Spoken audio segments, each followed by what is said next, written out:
Thank you very much. Let's take our seats. Good morning, everybody. I think I should give my address in Kiswahili because I have tried to encourage as many of us to learn Kiswahili. It is a language spoken in, I think, almost 12 countries in our region. But I will spare you that today only. Distinguished guests, ladies and gentlemen, it is my honor to welcome you, and I thank you most sincerely for accepting my invitation and taking time to join me this morning. I know that we have established a tradition that we will be engaging with ambassadors, high commissioners, representatives of various global international organizations that are resident in Kenya as a way of building bridges so that we can consolidate our relationship and understand each other more, and so that you can be able to represent not just your countries, but also understand us so that we can better enhance our partnership. That's why we established this annual engagement as a deliberate and regular feature of our diplomatic calendar in recognition of the essential role that sustained consultations with resident diplomatic corps plays in advancing cooperation and understanding. This gathering, therefore, offers us a timely opportunity to reflect together on the significant developments of the past year at the national level, on the regional front, and we all understand what has been going on globally, so that we may proceed with a shared understanding of the realities shaping our relations and our responsibilities. Excellencies, 2025 marked a defining phase in Kenya's socio-economic development journey. It stands out as a period when many of the reforms and strategic initiatives undertaken by this administration began to yield measurable and visible results. Across key sectors, policy choices have translated into tangible progress, affirming both the soundness of our direction and the resilience of our people. These gains have strengthened confidence in the course of our economy, deepened social cohesion, and laid firmer foundation for inclusive and sustainable growth in the years ahead. Central to the progress recorded in the past year is the continued expansion of some of our signature projects. Just to give you maybe 3 or 4 areas that were of critical concern to this administration.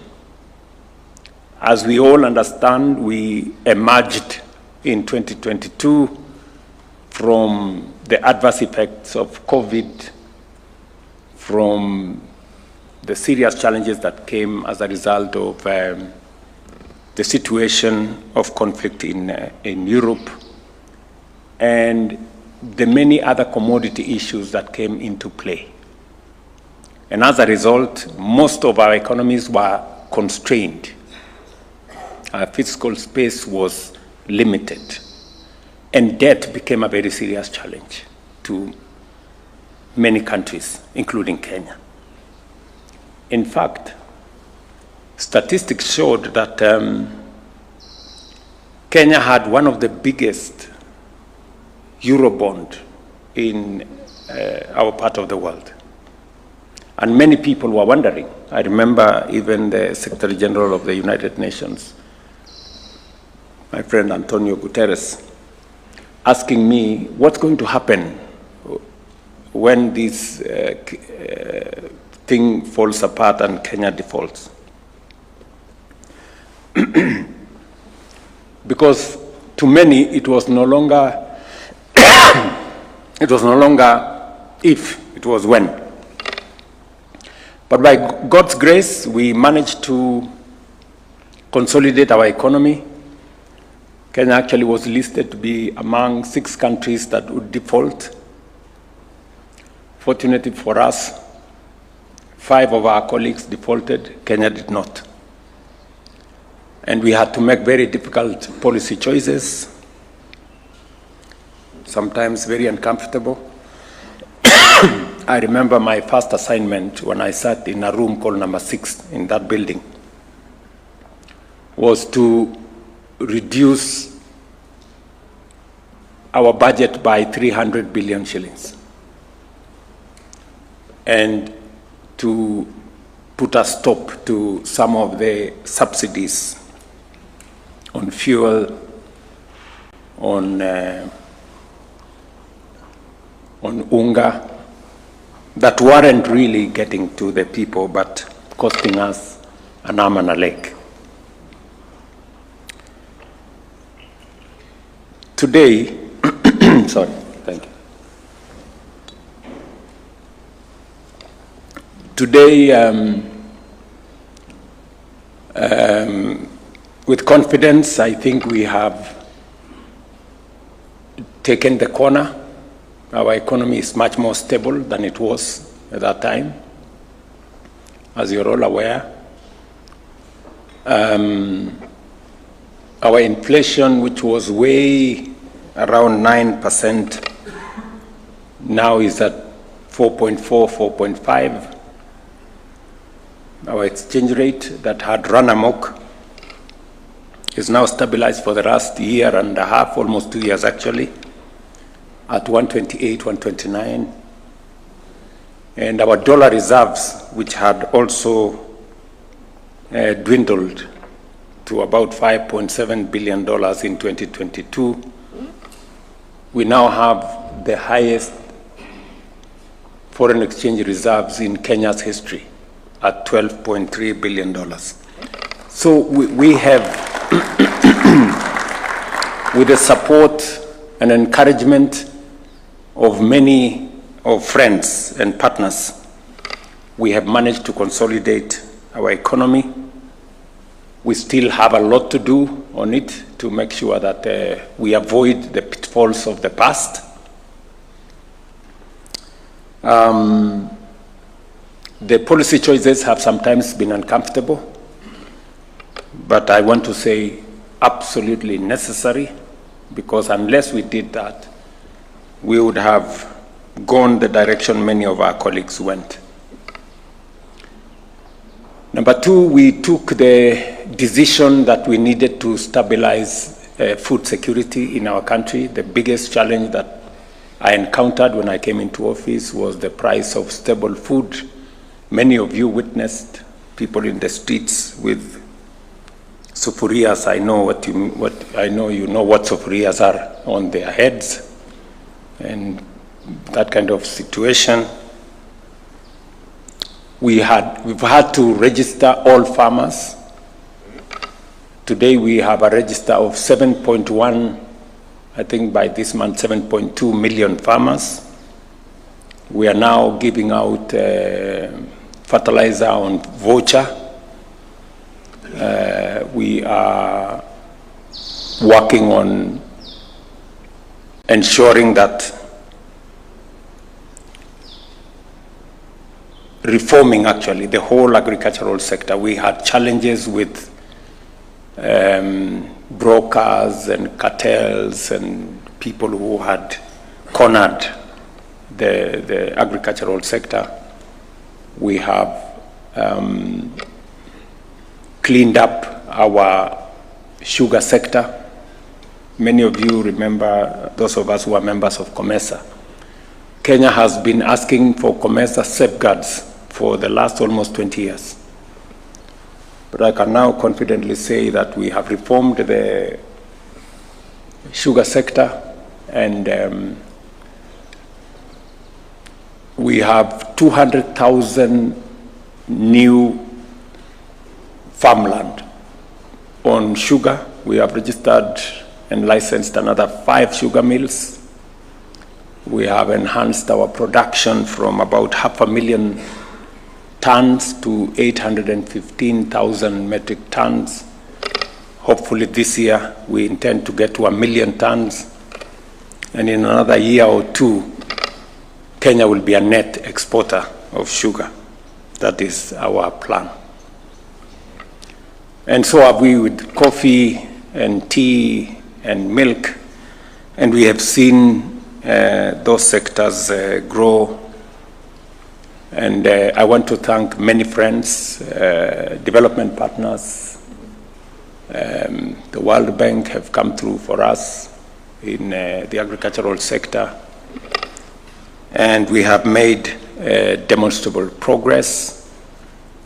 In fact, our staple food maize, we have increased our production from about 44 million bags in 2022 to 75 million bags this year. Again, the highest in Kenya's history.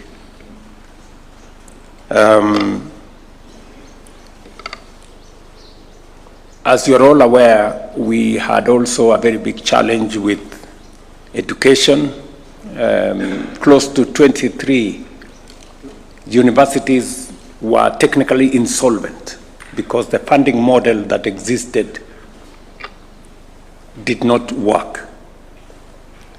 We had challenges with the competence-based curriculum.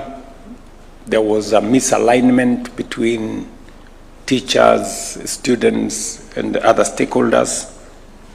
And that is why I immediately, upon coming into office, I set up a presidential working party that gave us recommendations. We have implemented those recommendations and aligned them with our manifesto. And that has seen us build an extra 23,000 classrooms. I must again commend the World Bank for coming through to us, for partnering with us in the building of those new classrooms. We have hired an extra 100,000 teachers in the last 3 years. In fact, 1/3 of all the teachers teaching in Kenya today were hired in the last 3 years to close the gap on teacher-student ratio. We still have a small challenge on laboratories. Again, I want to thank development partners for coming through with us. We are now constructing 1,600 laboratories in different schools, especially those in rural areas and some in our informal settlements. And we've rolled out a new student-centered funding model for our technical, middle level, and higher education, including universities. Today, if you ask any vice chancellor in any university, they will tell you that while they weren't able to pay staff in 2022, today they can pay their staff, they can pay their suppliers, they can pay their pay as you earn, and most of the universities that were technically insolvent are now walking out of insolvency. We've had also to re-engineer, as you know, our health sector. We did undertake to the country that we were going to, in fact, my commitment was to reform the National Health Insurance Fund. But when we went through the motions, it became impossible to reform it. So we had to re-engineer it altogether. So we had to replace the law. And because we had tried that so many times, we tried it with my predecessor, It didn't work. So this time round, we decided to overhaul, actually, to change the whole setup. We replaced the NHIF law with 5 pieces of legislation.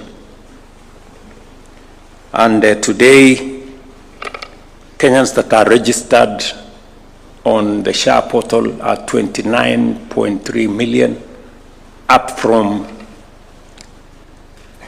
just under 8 million under the National Hospital Insurance Fund. Again, I want to commend many development partners that have come through to support our health program. The latest being the United States that signed with us a health program that will avail over the next 5 years about 200 billion Kenya shillings, and all the other friends that have also supported our health, especially social protection and many other spaces. We have also undertaken a very robust job creation program, from housing to digital jobs to export of labor to what we are doing in the Nyota program. It's a whole array. I can confirm to you that we have 1.5 million people today working who are not working in 2022. In our housing program, for example, we have close to 500,000 people working today in the constructions that are going on in our markets, in our hostels, in our affordable housing. I guess you see, slowly Kenya is turning into a construction site. Right from State House here, there is a construction going on. We have a construction going on in Talanta Stadium, in Bomas, in our markets. The roads are also going on. So we're trying to push all levers to make sure that we consolidate our gains as a country. And I will not fail to commend the UN bodies, representatives of nations who are friends of Kenya. You have come through for us in different facets, in different ways, to support this undertaking that is our responsibility as Kenyans, but you have come to support us as friends of this nation. And we are, on behalf of the people of Kenya, I want to say we are truly, truly grateful to all of you. As I outlined in my State of the Nation address last year, we committed ourselves to a new ambitious 10-year national transformation program. Because in my estimation, much as we have made some significant progress in all the spaces we have in terms of consolidating our economy, consolidating our food security, looking at our social protection, whether it is ensuring that we have more resources in our schools, undertaking a much more robust health development framework. And I must say the private sector has really come through to support our interventions. I was really pleasantly surprised that, for example, in our housing program, we now have signed contracts of maybe $4.5 billion. This is close to 650 billion Kenya shillings. And this we have done, and except one, all the contractors are actually Kenyans, Kenyan farms, except one. And I'm talking about close to 300 contractors. So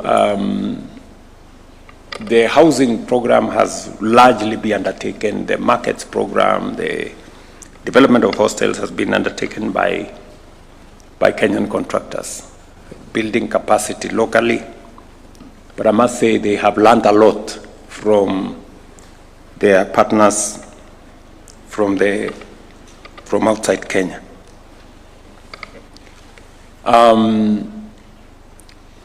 We did also undertake one very important subject that is a conversation that has been going on in Kenya. The culture of saving. You know, we've had not a very good culture of saving. So it is one of the issues that I undertook that I would try and drive. I am very happy that our social security, which we have built over the years. In 2022, we had 312 billion shillings in our social security. Today, 3 years later, because we changed the contribution structure and we brought many more people into the equation. In the last 3 years, we have grown our social security fund from 312 to 670 billion this year. We believe that next year we will get to 1 trillion, and slowly but surely we will build enough resources for us to be able to manage the challenges of access to patient capital that we can use to underwrite our development, even as we get support from partners and friends and work with the private sector as well. But as I said, even with what we have done, it is not sufficient. We need to look ahead. And looking ahead, we have, as I stated in the State of the Nation address, we are focused on doing 3 fundamental things, interventions, for us to be able to lift our country to the next level. Number 1 is we need to generate energy. As you are aware, we have 3,300 megawatts in our grid today.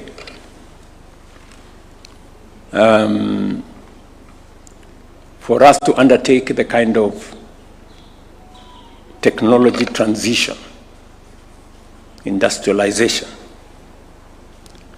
and manufacturing that is necessary for us to move the country to the next level, we need energy. And we have good reserves of renewable energy in geothermal. I think we have capacity of another 10,000 megawatts. We have another 20,000, maybe more, of wind energy. We have a lot more of solar. So we anticipate to generate 10,000 megawatts of energy in the next 7 years. That is the plan.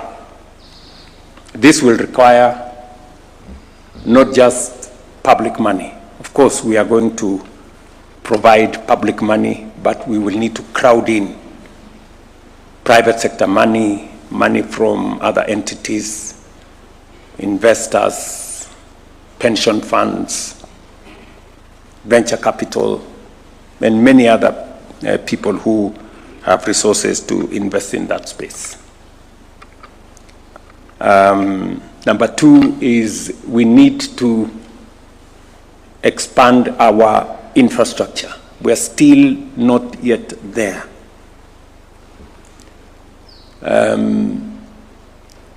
If you look at our infrastructure, we have developed 20,000 kilometers of tarmac in the last 60 years. Our intention is to develop another 28,000 in the next 7 years, to double the number of tarmac roads in Kenya.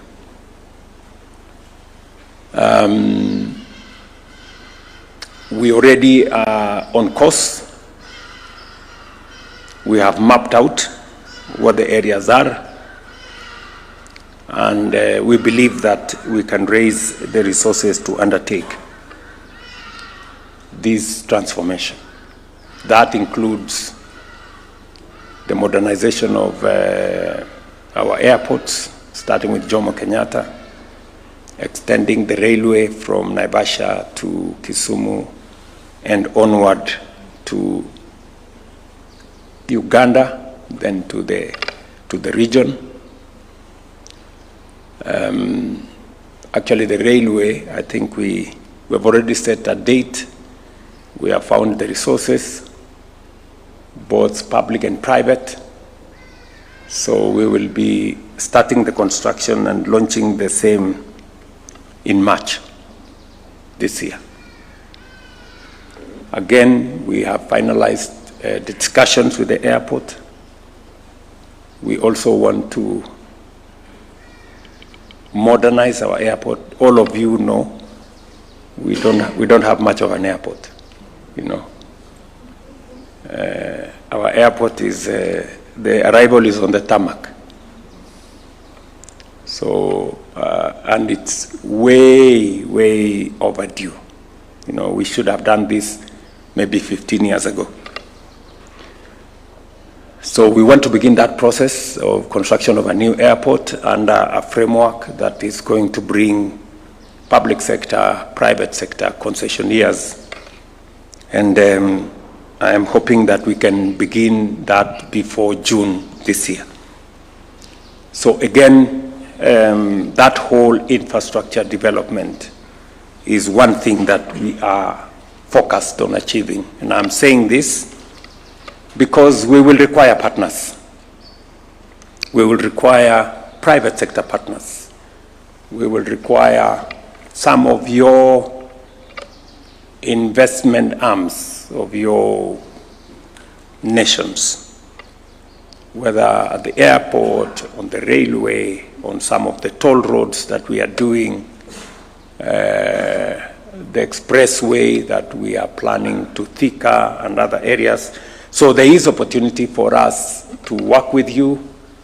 There are opportunities for us to strengthen our partnerships, both at the public to public level, but also public to private. And I will be looking forward to working with yourselves so that we can do this together. And then number 3 is, as you know, Kenya is an agricultural country. We are almost exhausting the land that we can farm under rain-fed agriculture, and therefore it is absolutely necessary for us to now venture into more of water harvesting, water storage, irrigation technology. That is the space we want to go into. So there is also opportunity for us to work with partners, both in public and private,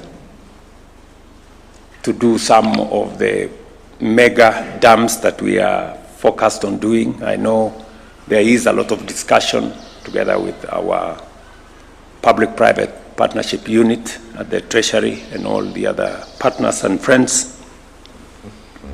So we are focused on doing another 50 mega dams,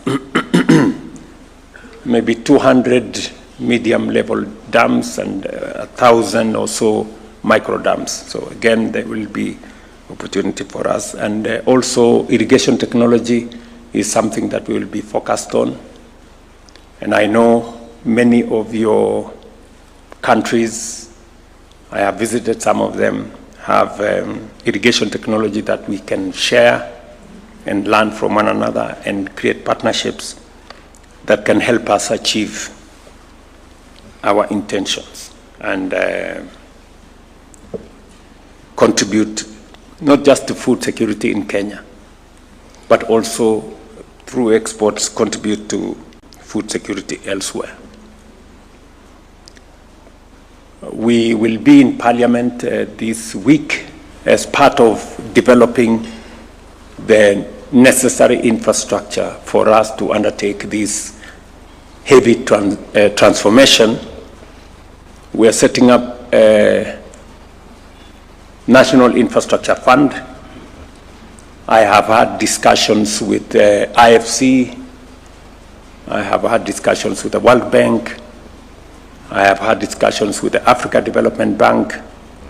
We've had conversations with the Afri-Exim Bank and many other partners. And they have given us a lot of support in terms of ideas, in terms of how we can use the public resources that we have, the public assets that we have in a much more structured manner, in a manner that we can use the resources and assets that we have to crowd in resources from the private sector and from other sources to be able to drive our development.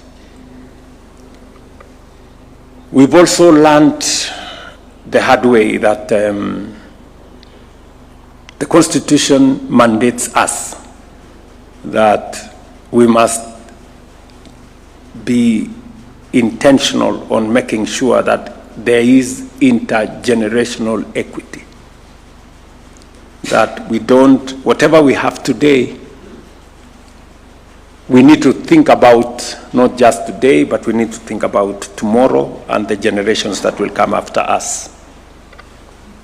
I was in Kwale, for example, this week actually, on Friday. And when I met the leadership in Kwale, they told me, look, Mr. President, we had titanium in Kwale. We exploited titanium. It got finished. The mine is now closed. And there is no sign of that titanium anywhere today. Some generations in the future will ask us, there was titanium in Kenya, what happened? You people ate the whole of it and left nothing for us. So we're going to Parliament to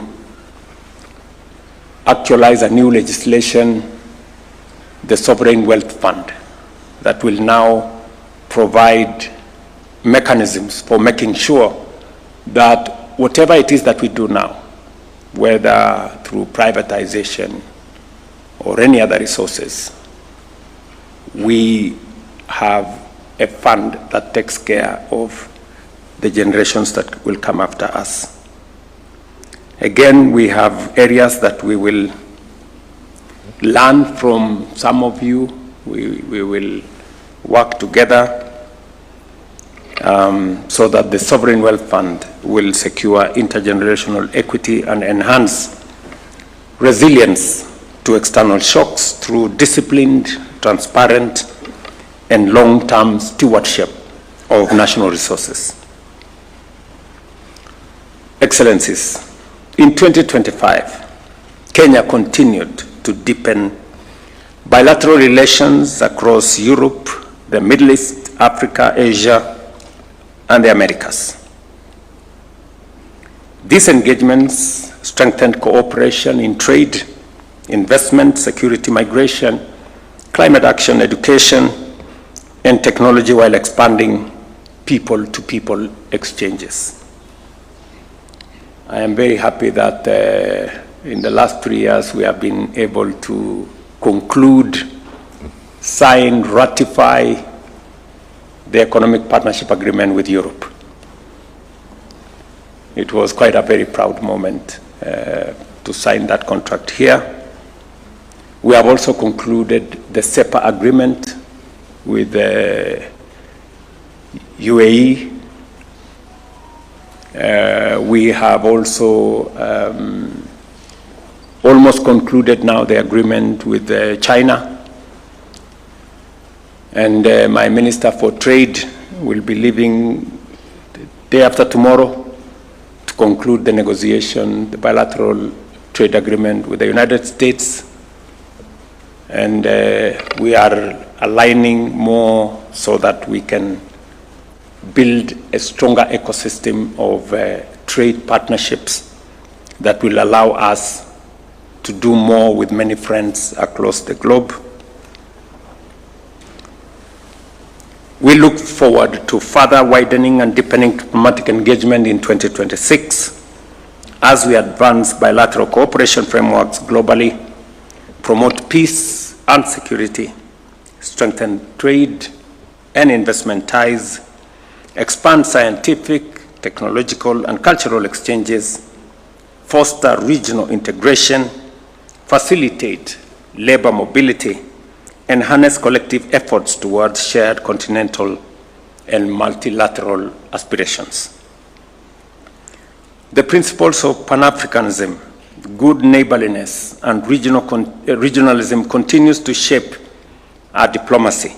Kenya currently serves as the chair of the East African Community and will chair the Common Markets for Eastern and Southern Africa Authority later this year.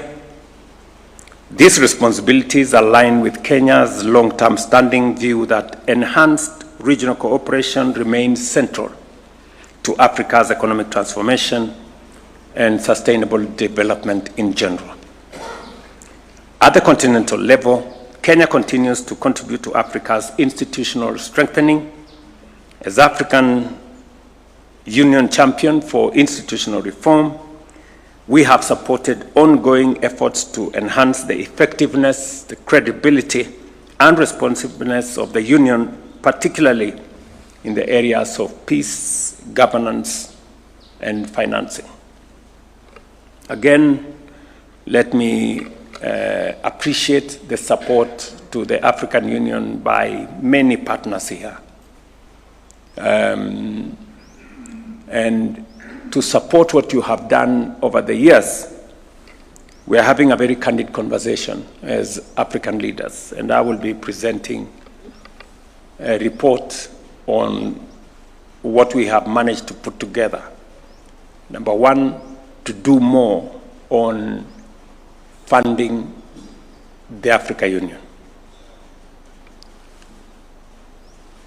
We have developed alternative mechanisms of trying to make sure that we fund the African Union 100% by ourselves, so that whatever partnership exists will be additional to what we are doing as leaders and as countries in this continent. Number two, we are looking at the peace and security infrastructure. The peace fund we have at the AU require re-engineering. We have made proposals, and we will ask for support from friends and partners so that African peace interventions, as was passed by the UN resolution, I think 2279 or thereabout, that says that African Union or African peace security interventions will be funded by assessed contributions of the UN, so that we can be able to take charge of the hotspots in our region. But aside from that, we are also looking at what we can do on the African standby force to be able to manage the security challenges in our region more. I will be making this presentation to my colleagues this weekend. We are also looking at making the African Union much more accountable.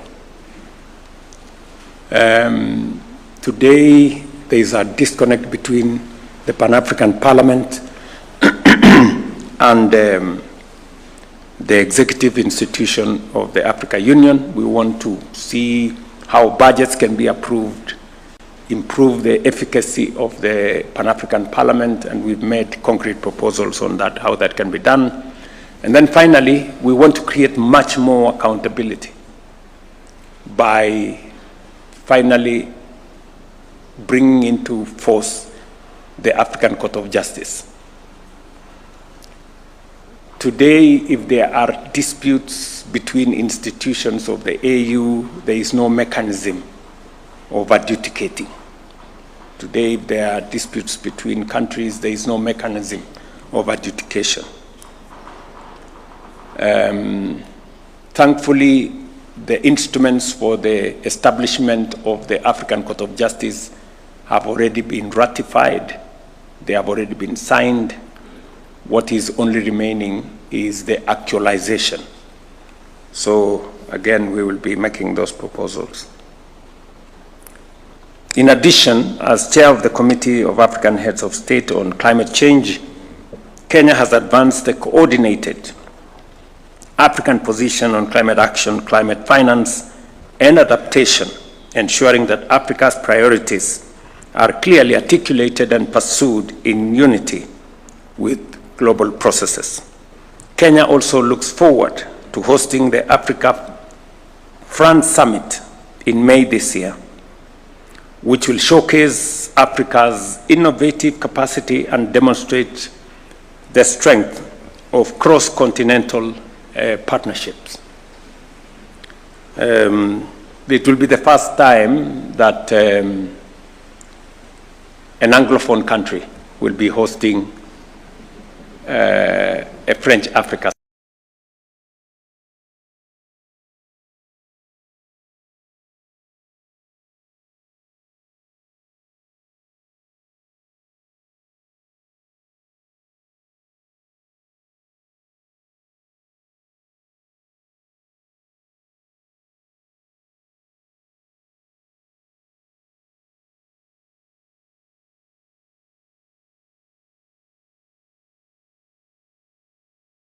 Opportunity for us to finally reduce the sharp edges between Francophone and Anglophone and try and consolidate our partnerships as one region.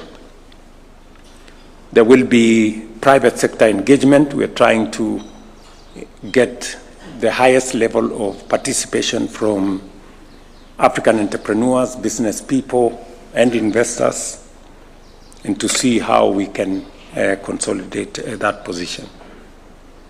I have talked to colleagues around the continent, and we are making very good progress on colleagues that will be attending. We will also host the 4th EAC COMESA SADC Tripartite Summit this year, which is expected to significantly advance the regional integration agenda. Ladies and gentlemen, regional peace and security remains a core focus of Kenya's foreign policy. Stability in the Horn of Africa and the Great Lakes region is inseparable from our own national security, economic prospects, and development trajectory. Kenya, therefore, remains actively engaged in regional and continental efforts to prevent conflict escalation, strengthen governance, and build resilience in fragile and conflict-affected areas. In the Great Lakes region, Kenya has played an active role in efforts to reduce tensions and advance dialogue among parties in the Democratic Republic of Congo. Together with His Excellency Emmerson Mnangagwa, President of the Republic of Zimbabwe, I co-chaired several EAC SADC summits, which culminated in the merger of the Nairobi and Luanda processes, strengthening coherence and reaffirming regional ownership of this peace framework. In December last year, I also witnessed the signing of the Washington Accord for Peace and Prosperity between the governments of the Democratic Republic of Congo and Rwanda, marking an important diplomatic milestone. Kenya maintains that international initiatives, including the Washington and Doha processes, must reinforce and remain aligned with a consolidated African-led framework to support sustainable outcomes. In Sudan, Kenya remains deeply concerned by the ongoing conflict and its grave humanitarian consequences. There cannot be any military solution, in my very honest opinion, to that conflict. An inclusive process, a civilian-led intervention that brings parties on board, in my opinion, is the only viable path forward. I have had a candid conversation with friends across the continent, with friends across the globe. I have brought up this issue with President Trump. I have brought up this issue with President Macron. I have brought up this issue with the new Chancellor of Germany. My minister here has been to the UK. We have had many engagements. It is still my and Kenya's concern that the situation in Sudan is grave. It is very serious. And global attention must be focused in Sudan, because what is going on in Sudan is completely inhuman. And the international community must do whatever it takes to make sure that we take charge of that situation. Kenya, we will play our role. We have offered a place for dialogue here in Nairobi. We have offered corridors of humanitarian support where it is needed. We have serviced Sudan in the past from Lokichogio Airport here in Turkana. I have made all that available to the international community, and we will play our part in making sure that we deal with the situation in Sudan. In South Sudan, Kenya reiterates its call to all parties to fully honor their commitments under the revitalized peace agreement. I did speak last evening with President Salva Kiir, and hopefully we will be able to have a meeting later this week or early next week, because the Tumaini initiative that was, in my opinion, a viable pathway towards resolving the issue in South Sudan was sabotaged by political interests. Sudan has finally come back to say maybe we should relook at it again, and I am very open to working with South Sudan in making sure that Kenya supports the peace efforts in that sister country, and we look forward to working with the Troika and all the other partners that are involved in South Sudan. I know there is a feeling by colleagues and partners that everybody is concerned about South Sudan, except you know who. In Somalia, Kenya continues to encourage constructive dialogue between the federal government and the federal member states as the foundation for national cohesion and effective governance. We underscore the importance of predictable financing and a conditions-based transition in the Africa Union support and stabilization mission to safeguard hard-won gains that may go to waste if we do not manage the transition properly.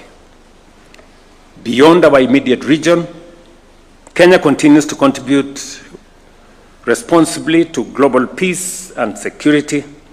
As lead nation in the multinational security support mission in Haiti, we stand in solidarity with the Haitian people and their quest for the restoration of security, order, and the rule of law.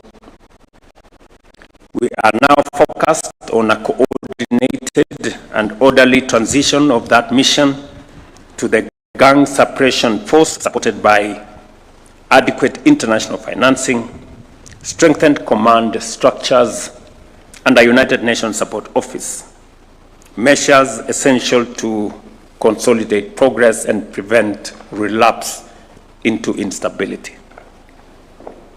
A lot has been achieved, not as much as we would have wanted, but there is progress that had been achieved that needs to be safeguarded, and then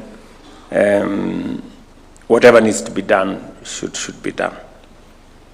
In 2025, ladies and gentlemen, Kenya played an active and constructive role in global efforts to reform development financing, strengthen peace operations, and advance sustainable development in a manner that is inclusive, equitable, and responsive to contemporary realities.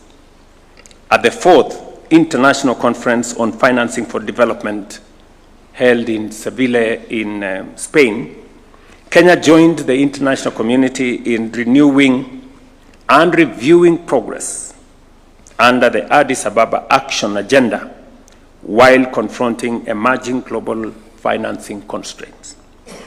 Our engagement underscored the urgent need to reform the global financing architecture to better support domestic resource mobilization, sustainable debt management, and the mobilization of private capital for development.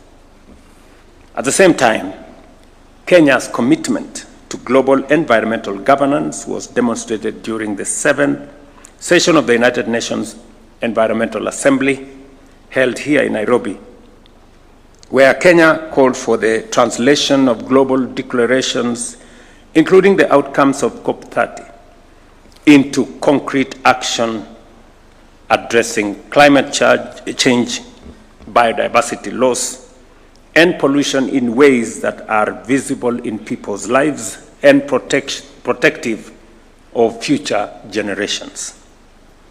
Our leadership in environmental diplomacy also extends to ocean governance. The ratification of the agreement on the conservation and sustainable use of marine biological diversity of areas beyond national jurisdiction reaffirms our commitment to rules-based multilateralism, ocean sustainability, and the protection of global commons. In June 2026, Kenya will host the 11th Our Oceans Conference under the theme, Our Ocean, Our Heritage, Our Future. This gathering will mobilize global commitment on marine conservation, sustainable fisheries, and climate resilience while showcasing Africa's contribution to ocean action and the blue economy. Kenya's multilateral engagement also encompasses social development.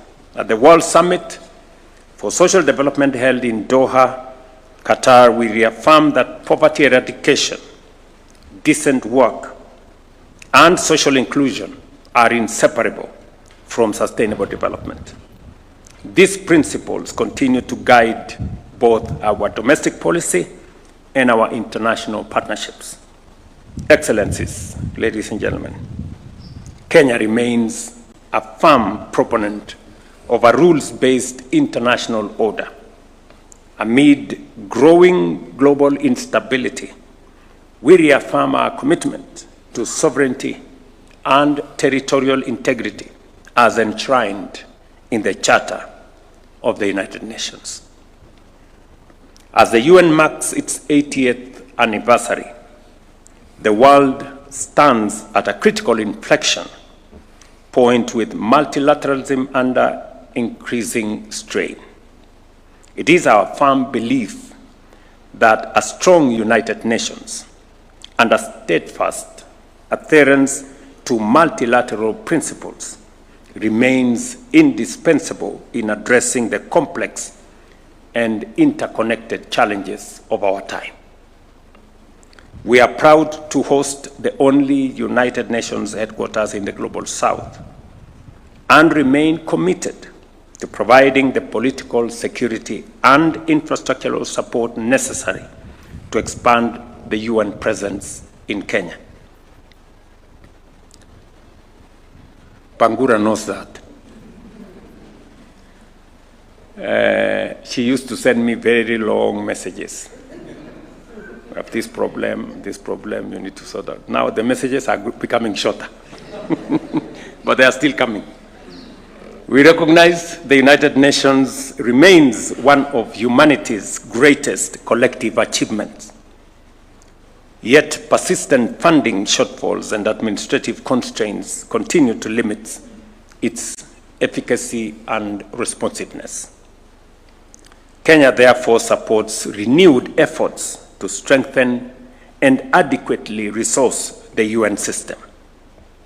The defunding of UN agencies weakens multilateral cooperation and diminishes the international community's capacity to respond to conflict, humanitarian crisis, global health threats, and development challenges. At the same time, Africa also marks 2 decades since the Ezulwini Consensus and the Sirte Declaration, through which the continent has spoken in one voice in calling for just and equitable reform of the UN Security Council. Africa's continued exclusion, despite bearing significant share of Security Council's agenda and peacekeeping responsibilities, undermines the legitimacy and effectiveness of the United Nations. Comprehensive reform, including permanent African representation, is essential to the institution's relevance in the 21st century. Excellencies, as I conclude, I commend the diplomatic corps and international organizations represented here for your continued cooperation, your goodwill, and your partnership with Kenya. We truly appreciate, and we don't take it for granted. As we progress in 2026, let us deepen collaboration and ensure that our shared efforts translate into measurable and meaningful outcomes for our peoples and for humanity. Thank you very much for your attention. And as I have always said, I look forward to working with you. Thank you very much.